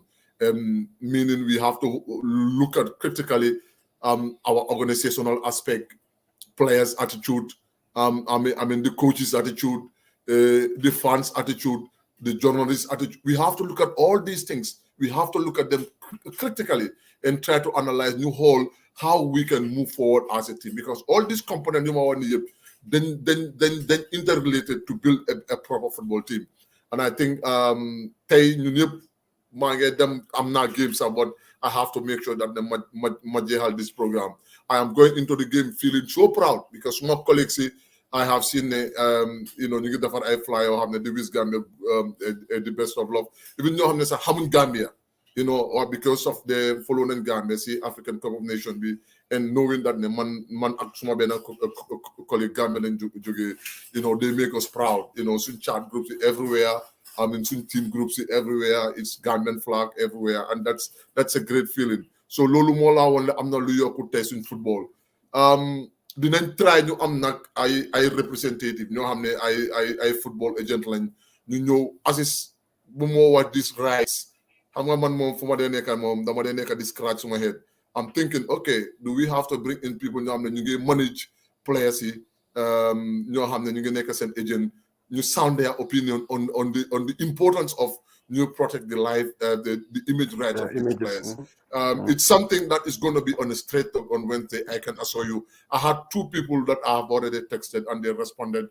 We will have them and share their opinions. And we will be critically looking into the team, into the whole AFCON, even pre-AFCON preparation, AFCON BC Bopam, and what is next for the Gambian team. On that note, I will say well done to Aziz Idi throughout this AFCON. Lego Legi Saji Gudi Lalende, you have to come on board because the feel that we owe you to the Gambian nation. Nyom Tamsir Mane, it's very unfortunate, ex-Gambian player. International, I could not get him because he's busy. Why Bugonanyo on board? Padembo, Matthew, engage this opportunity to thank everybody. But our normal life routine continues. Watch out for Straight Talk and watch out for hashtag Know Your Gambian Football. Gam Football Fan TV, we will be coming better and better every week in, week out. And no one is going to shut us down. But we are not going to wish on nobody. But then you'll try to do our best for Gambian football. Gambian coaches, well done. And Gambian players, be proud of yourself. We are now looking forward to have the next Musa Baro, the next Modu Baro, the next Babukar Gay, and the real work started now. Good luck to everybody. Thank you, Sana. Thank you very much. Musa, finally, you buy your tamid few cards, then after you take coffee. Madam Jema Dangal nak why at some point lose bi xawna ma laal tuuti nag wa diga nag when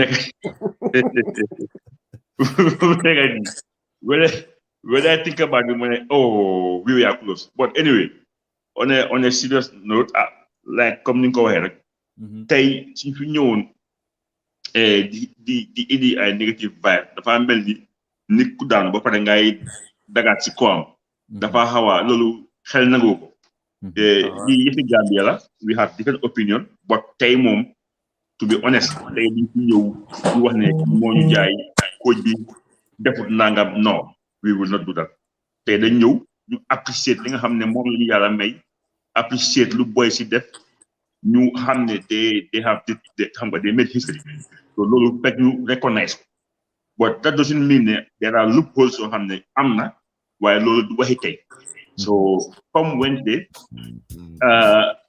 we will talk about it but I use the opportunity pour jàllale benn message there were supposed to be league matches tomorrow at the stadium match dafa waroon a am Real de Banjul waroon na moo play waaye ñu ne all games have been cancelled until further notice so fan ki nga xam ne we are preparing to watch that big game between waa Banjul ak Real de Banjul cancel nañ ko until further notice. So official is from GFF. GFF no joxe that communiqué. Why, to be honest, snake and a boy are coming on Monday. GFF nañ joxe time bi ñu xam kañ la boy si di ñëw. Yeah. Ñu gëna xam nga show our love and appreciation. Dama xamul ndax all players are coming. Ndax dafa am ñu fa jaar dem seen team si. Because xëy na am na ñoo xam ne seen team si ñu leen soxla right now. Yeah. So we shall see. Why those coming straight to Gambia? I think they deserve, a heroic welcome. Wow, man, so it's a beautiful day. Gambia, the entire world will talk. To check what Gambia will do. Modify na board na ko nyamalal tuti. Why? Aziz Aksana, wanengo. Yeah. If you want to like that, it is coach. He's a coach. So, since Kosole, I'm not agent or I'm not manager or whatsoever. There's a protocol. Take my arm for them. Namuna will have more. Do more you hang on Jehebuka. How many there was a time where his name was on the list. They go Nenko. No one the amends hunger, Hamens there. But on a serious note, Nagambians Hamne. There are a lot of Gambians with license. They are into the game. So going forward, in the near future, we would like to see our own people driving the bus because over 16 coaches for Afcon Bini are all home-based coaches and they've been doing really well. So not direct. Is history now. It's something of the past. Football is diverse. So doesn't matter Chinese or African. So the fact that we have our own Gambian coaches doing their thing, they are on fake papers. Going forward, we will think about it. Wow, we will think about it. So once again, it was always nice to share this platform with Nyom Aziz, Nyom Idi. It's always a pleasure. Come Wednesday. Bobu is a different thing. Bobu dañoo post mo tin lu xew. So bul faata suñ gës bu mag bi nak tay. Vicente. No, xam nga Vicente. He always talk about people mom muy bay bopam. Vicente is a book. This guy has knowledge. But he has the will. Vicente lu am mo jafe. Vicente is a different person. He's everywhere. Anything Gambian is in, not only sport. Anything Gambian is in. So people like Jenny, they can different platform because a lot of people can learn from him. Why always the fact that you get back seat, hang up, mujema push ninja, mako Vicente, buy the hatel. You have he is a genius at work. So it was nice to have him here. In this sequence, so I made time. Hang up, the fact would you. Musa lolu mota ñun suñ platform bi neex tamit gis nga ñu mel nonu lañu try di tap at least you bring them in because we'll have to use their knowledge to help people, our fans and ourselves to survive. Look at it. One thing you don't know, Vicente is a Nyominka. You can ask him. Okay, let's end this show now. I'll not slow down because this cannot work. I cannot have three of you, surround me here.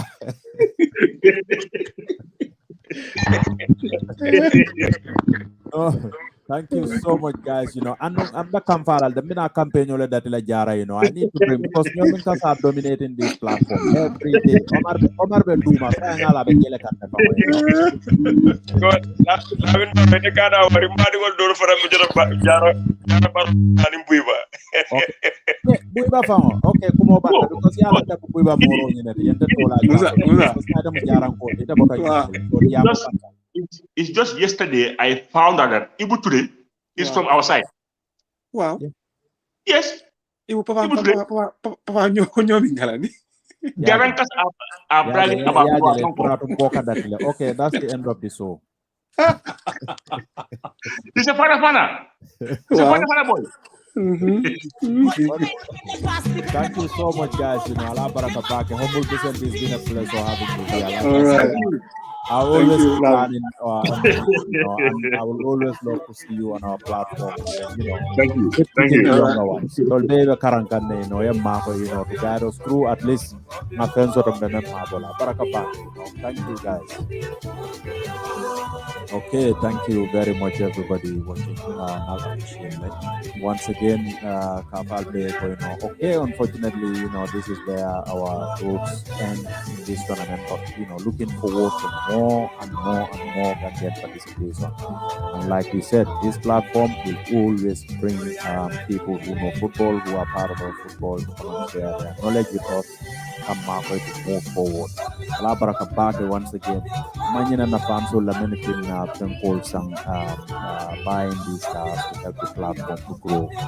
Guys, I cannot list all the names, but of course, some of our fans here, Maguma, a few of them actually, Seattle and that told day for no, and told for Model Kata campaign, but Baflali Alabaraka, thank you. You guys are doing well. We are in this together. Alabaraka once again.